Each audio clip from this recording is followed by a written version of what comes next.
Hello students, I am Shefali, your chemistry teacher. I hope you all doing well. Today we will continue our chapter solution of class 12th. Firstly, I will give you the recap of the previous video. In previous video, I have told you about the term molarity and molality. Molarity is capital M and its formula is number of moles of solute by volume, which is in liter. And in molality, small m, its formula is number of moles of solute by weight of solvent in per kg. I have told you all about this. Today we will do the normality, which is related to the term molarity. It is denoted by capital N. As molarity was denoted by capital M, normality is denoted by capital N. And its formula is number of gram equivalent into 1000 by volume of solution in ml. देखो molarity में क्या था, number of moles of solute था, लेकिन normality में क्या है, number of gram equivalent है. ये भी किसके हैं, ऑफ सोल्यूट के ही है. सिर्फ फर्क क्या है, वहाँ पर हमने नंबर ऑफ मोल्स लिया था क्योंकि मोलैरिटी था, और नॉर्मेलिटी में क्या लेंगे, नंबर ऑफ ग्राम इक्विवेलेंट. अब हमें इसका फॉर्मूले के बारे में भी पता होना चाहिए कि नंबर ऑफ ग्राम इक्विवेलेंट क्या होते हैं. इसके बारे में मैं आपको बता देती हूँ. नंबर ऑफ ग्राम इक्विवेलेंट होगा गिवन मास बाय में इक्विवेलेंट मास. जिस तरह से नंबर ऑफ मोल्स में हमने क्या बताया था आपको मोलैरिटी के केस में, गिवन मास बाय में मोलर मास, लेकिन मोलर मास की जगह यहाँ पर क्या आएगा, इक्विवेलेंट मास. सिर्फ यही फर्क है. इनटू 1000 बाय में वॉल्यूम इन ml. ये ध्यान रखना है, वॉल्यूम किसका है, ये सॉल्यूशन का. सिर्फ इतना ही फर्क है मोलैरिटी और नॉर्मेलिटी के अंदर. अब ये इक्विवेलेंट मास क्या होता है, इक्विवेलेंट मास का भी एक फॉर्मूला होता है. Equivalent mass is equals to molar mass by में एसिडिटी और यू कैन से बेसिसिटी. अब ये क्या है, ये डिपेंड करती है कि आप न्यूमेरिकल्स के अंदर बेस ले रहे हो या एसिड. यहाँ पर वर्ड अपोजिट यूज़ होगा. अगर आप एसिड ले रहे हो तो आप क्या कहोगे, उसके लिए बेसिसिटी यूज़ करोगे, और अगर आप बेस ले रहे हो तो उसके लिए वर्ड क्या यूज़ करोगे, एसिडिटी यूज़ करोगे. ये आपको जब तक मैं न्यूमेरिकल नहीं समझाऊंगी तब तक क्लियर नहीं होगा. जस्ट एक बार आप इसको अंडरस्टैंड कर लो कि एसिड के लिए बेसिसिटी और बेस के लिए क्या लेंगे हम, एसिडिटी. सिर्फ आपको एक बार ये ध्यान में रखना. इसको डायरेक्टली आप पुट करोगे और इसको हम न्यूमेरिकल्स के वे में हम स्टडी करेंगे. तो अगर हम इसकी डेफिनेशन बनाएं, जैसे कि हमने मोलैरिटी के केस में बनाई थी, नॉर्मेलिटी की डेफिनेशन बनाएं तो क्या बनेगी, number of gram equivalent dissolve पर लीटर वॉल्यूम ऑफ सॉल्यूशन, या 1000 ml कह सकते हो आप लीटर की जगह, और पर लीटर करोगे तो पर लीटर वॉल्यूम ऑफ सॉल्यूशन. तो उसके दो फॉर्मूले हो सकते हैं. अगर लीटर के अकॉर्डिंग बोलूँ कि number of gram equivalent into 1 by में volume which is in litre. अगर लीटर में लेना है तो 1000 नहीं आएगा, और अगर मिलीलीटर में लेना है तो आप क्या लोगे, यहाँ 1000 लोगे. सिर्फ यही एक फॉर्मूला है जो नॉर्मेलिटी का, जिसको हमने स्टडी करना है. और आपको मैंने ये भी बताया था कि न्यूमेरिकल भी इसके साथ साथ आपने ट्राई करने हैं. तो मैं आपको सबसे पहले इसका एक एग्जांपल दूंगी, तभी आपको ये फॉर्मूला क्लियर हो पाएगा. Now we will move towards the numerical. I am giving you example numerical first. आपको किस तरह के न्यूमेरिकल एग्जाम में देखने को मिलेंगे. फॉर एग्जाम्पल आपको दिया होगा, find the normality of a solution containing 9.8 gram of sulphuric acid in 250 litre ले लो या ml, वो तो डिपेंड करता है स्टेटमेंट में, litre of solution. For example मैंने ये ले लिया. अगर मैं ये लेती हूँ, मान लो आपको हो सकता है लीटर या ml की बजाय मैं थोड़ा सा टिपिकल ले लेती हूँ, क्योंकि लीटर और ml में तो आप बड़ी इजीली सॉल्व कर लोगे. मैं आपको सेंटीमीटर क्यूब में दे देती हूँ एग्जाम्पल. इसमें हर तरह के एग्जाम्पल कवर हो जाएंगे। सेंटीमीटर क्यूब में जब हम लेंगे तब आप ध्यान देना पड़ेगा कि इसको लीटर और मिलीलीटर में कन्वर्ट करोगे। तो मैं आपको सबसे पहला तरीका वही, पहले मैंने क्या बताया था आपको क्या लिखना है उसके अंदर, गिवन डैट। गिवन डैट में क्या लिखोगे, जो डाटा आपको गिवन है। सबसे पहले पहला रूल नंबर 1 क्या कहता है numerical, read the statement carefully. Statement को अच्छे से पढ़ो और उसमें जो जो डाटा आपको गिवन है वो आपने राइट डाउन करना है। Now we will study find the normality of a solution containing क्या 9.8 ग्राम ऑफ सल्फ्यूरिक एसिड। अब इन कितने में 250 सेंटीमीटर क्यूब ऑफ सॉल्यूशन किसी सॉल्यूशन के अंदर है। इट मीन्स क्या हुआ, ये 9.8 ग्राम यहाँ पर क्या हुआ, इसका सॉल्यूट का वेट मास ये कह सकते हो क्योंकि ग्राम में है। तो आप क्या लिखोगे, गिवन डैट में क्या दिया हुआ है, मास ऑफ सॉल्यूट। और मैंने आपको सिंबल बताए थे उस दिन, मास ऑफ सॉल्यूट, मास को W से, सॉल्यूट है तो B, WB इक्वल टू 9.8 ग्राम। दूसरा डाटा आपको क्या गिवन है, ये देखो 250 सेंटीमीटर क्यूब से हमें पता चल गया वॉल्यूम है और सॉल्यूशन है, तो इसका मतलब वॉल्यूम ऑफ सॉल्यूशन। तो दूसरा डाटा हमें क्या गिवन है, volume of solution equal to 250 centimetre cube. आप यहीं पे कन्वर्ट कर लो या फिर बाद में कर लेना, वो आपकी मर्जी है। मैं आपको बता देती हूँ कि 1000 से अगर आप इसको डिवाइड करोगे 0.250 तो ये लीटर में कन्वर्ट हो जाएगा। मीन्स आपको वॉल्यूम भी मिल गया 0.250 लीटर। अब हमने क्या निकालना है, उसके बाद अगला रूल मैंने क्या बताया था, गिवन के बाद टू फाइंड, जो आपको निकालना है उसको सिंबल की फॉर्म में लिखो, क्वेश्चन मार्क। नॉर्मेलिटी आपने क्या करनी है, निकालनी है। Now we will do the solution, proof करेंगे। तो नॉर्मेलिटी का सबसे पहले क्या कहा था, जिसको निकालना है उसका फॉर्मूला लिखो। उसका फॉर्मूला क्या है, number of gram equivalent into 1000 by में वॉल्यूम इन क्या होगा यहाँ पर ml, लेकिन हमें किस में कन्वर्ट किया है, लीटर में। So we will use the formula of litre, number of gram equivalent into 1 by में वॉल्यूम इन लीटर, ये फॉर्मूला हम यूज करेंगे।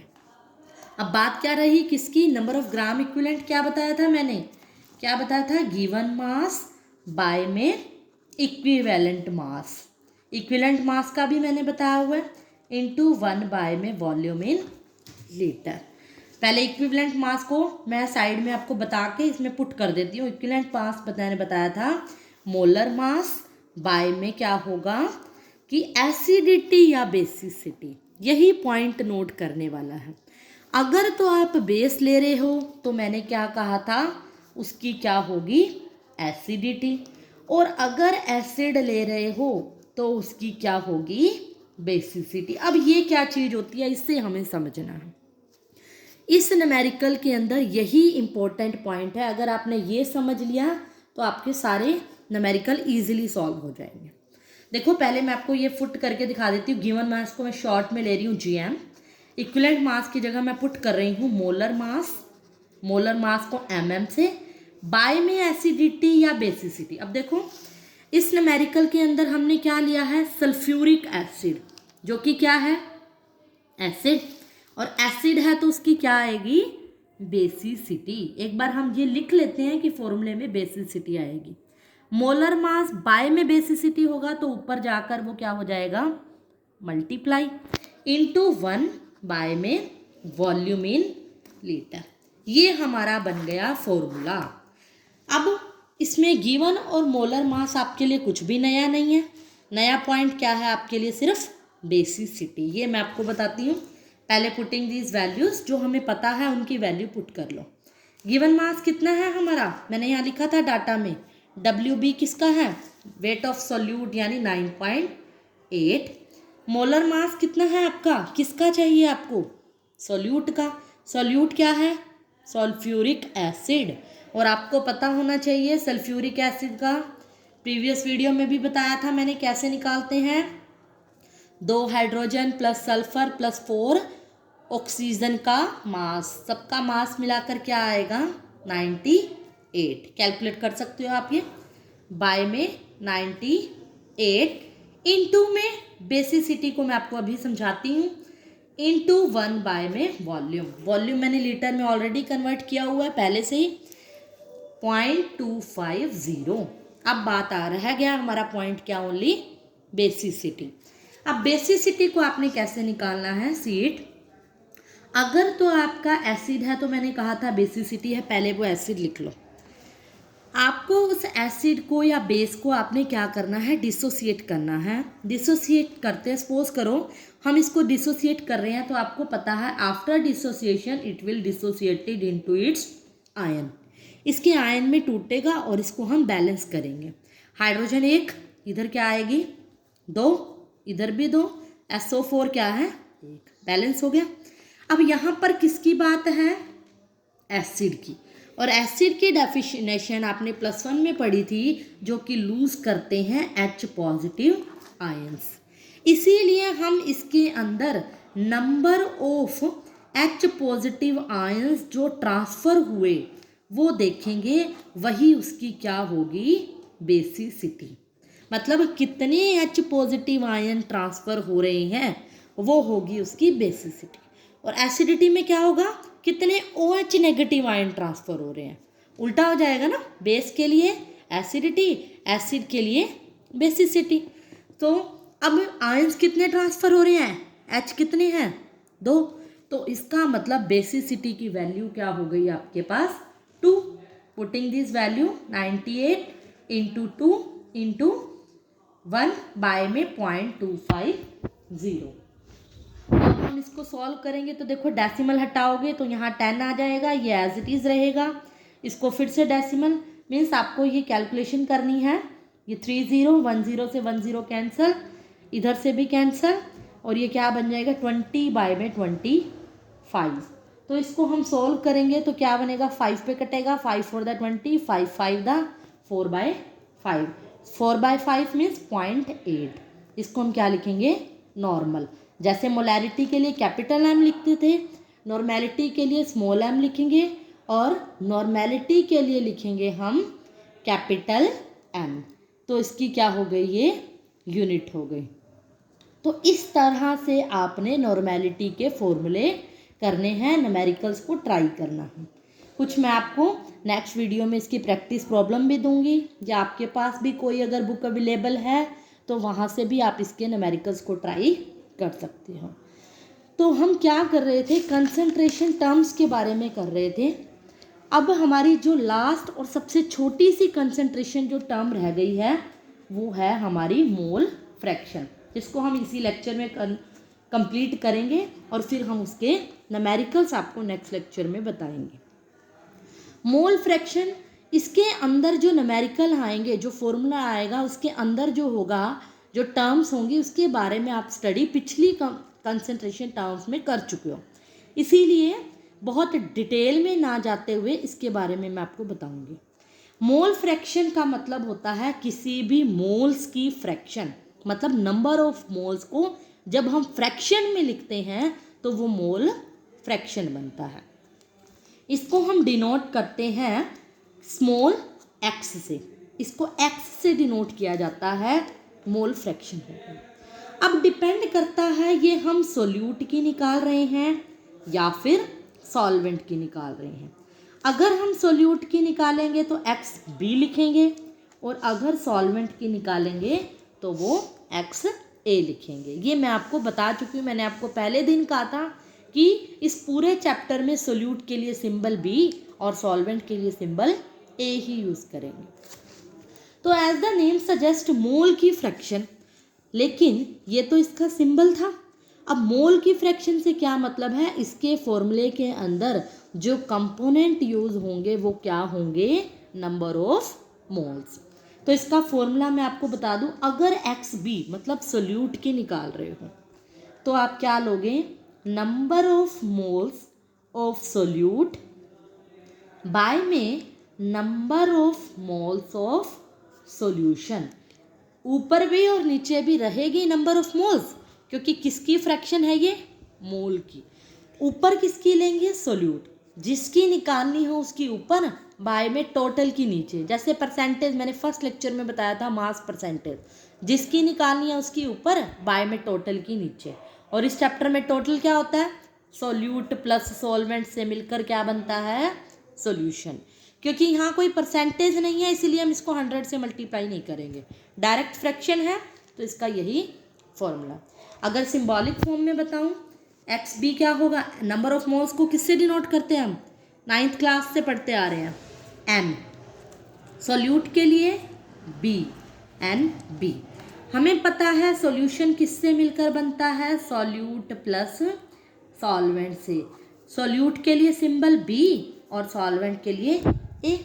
तो number of moles of solute by में number of moles of solute plus में solvent किसका बन गया, number of moles of solute, sorry mole fraction of solute. और इसी तरह सिमिलरली अगर हमने एक्स ए निकालना है, मीन्स सॉल्वेंट का निकालना है, तो number of moles of solvent के ऊपर आएंगे और टोटल क्या हो जाएंगे, नीचे। नीचे तो सेम ही रहेगी, ए प्लस बी करो या बी प्लस ए करो, आंसर तो सेम ही आएगा ना। और नंबर ऑफ मोल्स के बारे में मैंने आपको बताया हुआ फॉर्मूला, मोलैरिटी में, नॉर्मेलिटी में, मोलैलिटी में, सब में आता है, गिवन मास बाय में मोलर मास। अगर सोल्यूट के हैं तो सोल्यूट के कर दो, सॉल्वेंट के हैं तो सॉल्वेंट के कर दो। इसके ऊपर मैं एक छोटा सा न्यूमेरिकल आपको समझा रही हूँ जिससे आपकी सारी कंसंट्रेशन टर्म्स के न्यूमेरिकल क्लियर हो जाएंगे। फॉर एग्जाम्पल ये आता है, कैलकुलेट द मोल फ्रैक्शन। इस तरह के न्यूमेरिकल आपको देखने को मिलेंगे of 2.5 gram of ethanoic acid. इसका फॉर्मूला आपको पता भी होना चाहिए, हो सकता है आपको एग्जाम में न्यूमेरिकल में भी गिवन हो। इन 75 ग्राम ऑफ बेंजीन। अगर आपको याद हो तो मोलैरिटी के ऊपर भी कुछ इसी तरह का मैंने एग्जाम्पल लिया था। तो देखो मोल फ्रैक्शन अब हमने निकालनी है। मोल फ्रैक्शन के लिए पहला रूल क्या कहते हैं न्यूमेरिकल का, गिवन डैट। क्या दे रखा है आपको, अब मैं इसकी ज़्यादा डिटेल में आपको नहीं बताऊंगी क्योंकि मैं बता चुकी हूँ। क्या है ये, इथेनोइक एसिड, मतलब उसका मास ऑफ सॉल्यूट। मास के लिए WB इक्वल टू 2.5 ग्राम। और क्या गिवन है, सॉल्वेंट का जिसके अंदर घोला जा रहा है उसका मास, वो कितना है, WA क्या है, 75 ग्राम। और कुछ भी गिवन नहीं है। अब हम क्या लिखेंगे, टू फाइंड मोल फ्रैक्शन। अब इसमें देखो बड़े ध्यान से ये चीज़ पढ़ना कि मोल फ्रैक्शन इसमें किसकी पूछी है, ऑफ इथेनोइक एसिड की पूछी है। इथेनोइक एसिड क्या है हमारा, सॉल्यूट। तो सॉल्यूट की पूछी है, सिर्फ सॉल्वेंट की नहीं पूछी, तो हम XB निकालेंगे।